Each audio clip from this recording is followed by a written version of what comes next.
Captain Elias Rourke stood amidst the smoldering wreckage of the UEES Vanguard, his pulse steady despite the carnage around him. The Vorak had underestimated him, and they had paid the price. He had turned their own weapons against them, cut down their soldiers, and bought himself enough time for the UEE's fleet to arrive. Now human dropships tore through the darkened sky, their engines roaring as they descended upon the battlefield like ironclad predators. The Vorak, who had been so methodical, so assured of their victory, were now scrambling. They knew what was coming. Rourke crouched behind a jagged piece of hull plating, gripping the Vorak rifle he had salvaged. The weapon's energy core still had some charge left, but he knew he wouldn't need it much longer. As the first human soldiers stormed the battlefield, plasma fire erupted in controlled bursts, cutting through the retreating Vorak forces like a scythe through dry grass. The enemy had numbers, but they had lost the element of control. A sharp crackle in his ear made Rourke flinch before he realized his comm had miraculously come back to life. "Captain Rourke, this is Major Sheridan of the UEES Retribution. We are inbound for extraction. Sit tight." A wave of exhaustion threatened to pull him under, but he forced himself to stay upright, stay aware. He had been fighting for hours, every moment a gamble, every second a knife's edge between life and death. His body was battered, his ribs likely broken, but he was still breathing, and he would keep breathing until he was off this cursed rock. "Copy that, Major," he rasped, his voice raw. "Be advised, the Vorak are looking for something. This wasn't just an ambush. They're after something in the wreckage." A brief pause. Then Sheridan's voice returned, sharper now. "Understood. We're sending a recovery team. We'll need you to hold position." Hold position? Easier said than done. Rourke watched as the Vorak scrambled to regroup, their bioluminescent armor pulsing like warning signals in the fading darkness. Some of them weren't running. Some of them were turning, taking defensive positions. Whatever they were after, they weren't ready to leave without it. He reloaded the Vorak rifle and took off at a sprint, weaving between shattered bulkheads and mangled bodies. He needed a better vantage point, a way to see what the Vorak were doing.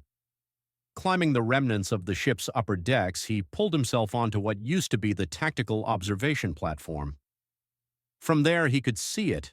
The Vorak weren't just retreating, they were digging through the remains of the Aegis, a sinking feeling twisted in his gut. That distress signal, the perfectly functional beacon, the timing of the attack. It wasn't just a trap, it was bait. Rourke's grip on the rifle tightened. The Vorak weren't just looking for survivors or weapons. They had come for something inside the Aegis, and he had a feeling he wasn't going to like what it was. With a deep breath, he activated his comm again. "Sheridan, divert a squad to the wreckage of the Aegis. The Vorak are searching for something specific. We need to stop them before they find it." "We're already en route," Sheridan confirmed. "Stay out of sight until we engage." Rourke scoffed under his breath. Stay out of sight? That wasn't exactly his style. He adjusted his stance, steadied his rifle, and took aim. The Vorak were dragging something from the wreckage. A metallic case, reinforced, sealed with human military encryption. Whatever was inside, it wasn't Vorak technology. It belonged to them. Rourke didn't hesitate. He squeezed the trigger. The Vorak nearest the case collapsed, a smoldering hole where its chest had been. The others recoiled in surprise, but before they could react, the night erupted with gunfire. The UEES recovery team had arrived. Human Marines hit the battlefield with lethal precision, their rifles cutting down Vorak soldiers in an orchestrated dance of fire and motion. The aliens tried to fall back, but they were boxed in. Rourke leaped down from his perch, landing hard, pain lancing through his side. He ignored it, pushing forward, rifle steady as he advanced toward the case. He barely made it 10 steps before a Vorak warrior lunged at him. It was larger than the others, its armor more ornate. A commander, maybe. Its clawed hands moved in a blur, faster than a human's, and Rourke barely had time to block as the Vorak swiped at him with a plasma blade. The impact sent him sprawling. He hit the ground hard, his weapon flying from his grip. Before he could reach for it, the Vorak was on him, its weight crushing. Rourke barely managed to twist his body, jamming his forearm against the creature's throat as its blade came dangerously close to his own. The Vorak hissed, its breath hot and alien, its mandibles clicking in what could have been amusement. This wasn't just an execution, it was a challenge, a test.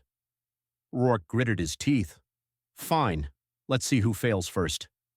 Using every ounce of strength left in his body, he shifted his weight, rolling them both across the scorched earth. The Vorak growled in frustration as it lost its balance, and in that split second Rourke yanked the combat knife from his belt and drove it into the creature's exposed throat. The Vorak spasmed, its bioluminescent glow dimming as its lifeblood spilled across Rourke's chest. With a grunt, he shoved the body off him and scrambled to his feet. By the time he turned, the battle was over. The last Vorak had fallen. The human soldiers were securing the area, checking bodies, retrieving supplies.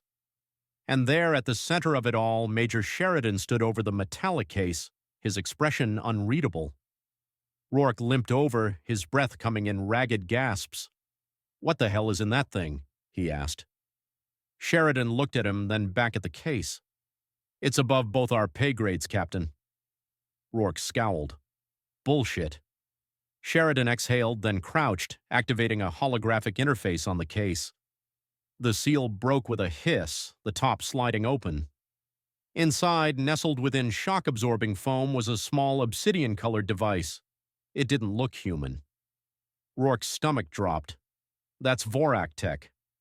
"No," Sheridan said grimly. "It's something older." Rourke frowned. "Older?" "Intelligence briefings have picked up whispers about this," Sheridan continued. "Artifact-class technology, something Vorak warlords have been chasing for years but have never been able to get their hands on." "Until now," Rourke muttered. Sheridan nodded.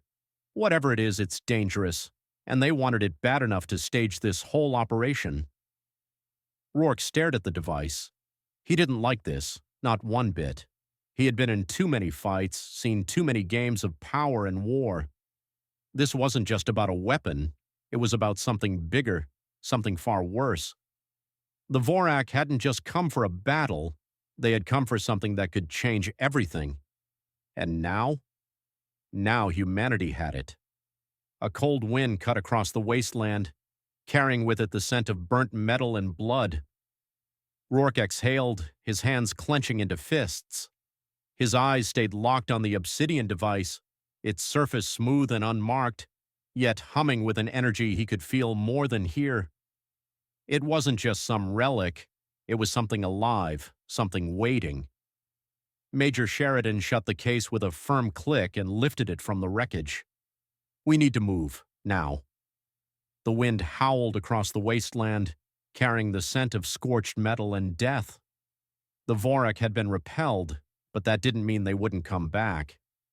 If they had staged this whole ambush just for this, then losing it wasn't something they'd take lightly. "ETA on evac?" Rourke asked, wiping blood from his forehead. "1 minute," a Marine answered, his voice sharp with urgency. Rourke nodded but didn't take his eyes off the device. His gut told him this wasn't over, not even close. Then, as if to confirm his fears, the ground trembled. A deep, resonant thrum pulsed through the planet's surface, an unnatural vibration that made the air itself seem heavier. The Marines tensed, weapons raised, eyes scanning the darkened horizon. "What the hell was that?" one of them muttered. Sheridan didn't answer. He just gripped the case tighter. Rourke swore under his breath. "Tell me that's not the Vorak regrouping." "No," Sheridan said, his jaw tightening. "That's something else." And then the sky split open. A rift, a swirling tear in reality itself, ripped across the heavens. It wasn't a hyperspace jump. It wasn't Vorak reinforcements. It was something else entirely. A dark silhouette loomed within the swirling storm of light and void, massive and wrong. And it was watching. The Vorak hadn't just wanted the artifact. They had been trying to stop it from falling into human hands. because now that it had been disturbed, something had answered. The Marines fell back instinctively, their weapons useless against whatever had just arrived. Rourke's heart pounded as the sky itself screamed, the unnatural sound cutting through the battlefield like a living thing. Sheridan's voice was barely above a whisper. "Oh, hell." Then everything erupted. The rift exploded outward, and they came through. Figures of shifting darkness moving unnaturally, faster than anything he'd ever seen. Not Vorak, not human. Something worse. Rourke barely had time to react before the first of them was on him. He rolled to the side just in time, feeling the air crackle as a clawed hand sliced through the space where his head had been. The figure was a void in the shape of a thing, its form writhing like it wasn't meant to exist here. He raised his weapon, but it moved faster. A Marine beside him screamed as the thing struck. No blood, no impact, just erasure. One moment the soldier was there, the next he was gone, his form unraveling like a shadow caught in a high wind. "Fall back!" Sheridan roared, firing wildly as the thing swarmed toward them. But the bullets passed through them, hitting nothing. Rourke knew a losing fight when he saw one. "Sheridan, the case! Close that damn rift!" Sheridan was already ahead of him. He dropped to one knee, yanking the case open again. The device inside pulsed, no, reacted, to whatever had come through the breach. Its smooth surface cracked slightly, revealing veins of light underneath. It wasn't just powerful, it was sentient. The creatures recoiled, as if sensing the change. Then the artifact spoke, not in words, not in any sound Rourke had ever heard, but it spoke. The air itself seemed to ripple, reality bending around the vibrations as the creatures screamed. The rift above them shuddered, as if being forced shut. One of the creatures lunged at Sheridan, screeching. Rourke moved. He threw himself forward, tackling Sheridan out of the way just as the thing's claws slashed downward. The case tumbled from the Major's grip, landing with a heavy thud on the scorched ground. The artifact hummed louder. The creatures faltered, their forms distorting, unraveling. The rift began to collapse. Rourke didn't hesitate. He grabbed the case and slammed it shut. A shockwave ripped outward. The creatures screamed as they were torn apart, their forms collapsing into nothing as the rift snapped shut behind them. Then silence. No wind, no voices, just the echo of something that should never have been. Rourke gasped for breath, his hands still clutching the case. Sheridan groaned beside him, rubbing his head. "Tell me that worked." The Marines slowly lowered their weapons, their faces pale. Rourke forced himself to stand, his body aching, his mind still racing to comprehend what had just happened. "We need to get off this planet," he said finally. The hum of approaching dropships broke the silence. Reinforcements had arrived. Sheridan looked at him, his expression grim. "Yeah, and we need to make damn sure that thing never gets opened again." Rourke didn't answer, because deep down he knew the truth. This wasn't over, not by a long shot.